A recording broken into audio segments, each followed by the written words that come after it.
शादी के बाद शादी होती है निरुपमा की। और शादी के बाद जब निरुपमा पहली रसोई में घुसती हैं, है ना, खाना बनाती हैं, उसके बाद शाम का खाना की तैयारी होती है। तो शाम के खाने के लिए उनकी सासू जी कहती हैं कि भाई आज निरुपमा कढ़ी बना लीजिए। तो निरुपमा सोचती है चलो कढ़ी बना लेते हैं। अब क्या है, देखो 26-27 साल का बच्चा होता है, घर में भी इतना नहीं, पढ़ाई में रहते हैं, है ना बच्चे आजकल के। तो अब पहले भी ऐसी होता था, निरुपमा पढ़ाई में ज्यादा रहती थी, पढ़ती रहती थी, तो ठीक है, मम्मी जितना करवाती थी कर लेती थी, मगर सब कुछ आता उसे था।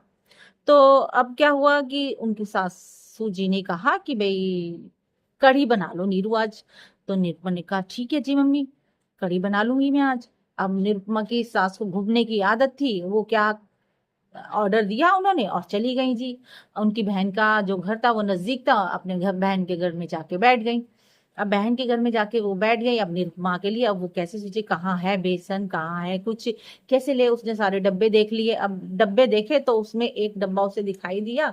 तो उसमें पीले रंग की जो भी आटा था वो उसे दिखाई दिया। अब दो तरह के डब्बे थे जिसमें दो पीले आटे रखे हुए थे। तो उसने एक पीला आटा देखा, भाई ये बेसन होगा, उसने वो बेसन वो कड़ी घोल के बना ली जी, कड़ी बन गई। अब कड़ी बन गई, सबने खा भी ली।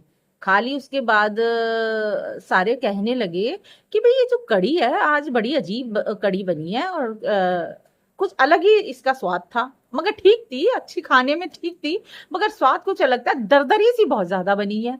क्योंकि बेसन की कड़ी जो होती है वो बहुत स्मूथ बनती है ना, टेक्सचर उसका अच्छा होता है। और जो कड़ी बनी थी जिस आटे की, वो आटा दरदरा था, और वो दरदरा होता है, और उसकी बड़ी मतलब कि ऐसी वो स्मूथ टेक्सचर वाली नहीं बनी थी कड़ी।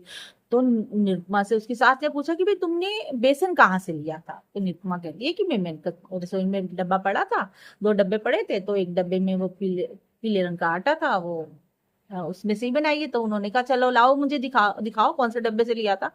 तो वो निरुपमा ला के दिखाती है कि भाई इस डब्बे से उन्होंने बेसन लिया था।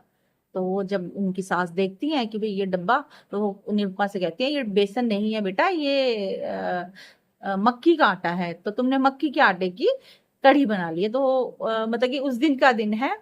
और निरुपमा ने हमेशा जब भी किचन में जाती थी, आटा, मक्की का आटा और बेसन के आटे को अलग अलग रखती थी, और ध्यान रखती थी कि कहीं मक्की के आटे की कड़ी ना बन जाए। तो ये जो घटना है ये यही सिखाती है हमें कि कभी भी कोई चीज बनाओ तो ध्यान पूर्वक बनाओ, है ना, कि कहीं बेसन के आटे की जगह मक्की के आटे की आप कड़ी बनाओ। मगर क्या है, जो भी बनाई, जिस भी आटे की बनाई, टेस्ट में अच्छी थी, मगर फिर भी वो मक्की के आटे की थी। मगर एक एक यहाँ पर जो है एक इन्वेंशन हो गया कि भाई मक्की के आटे की भी कड़ी बन सकती है।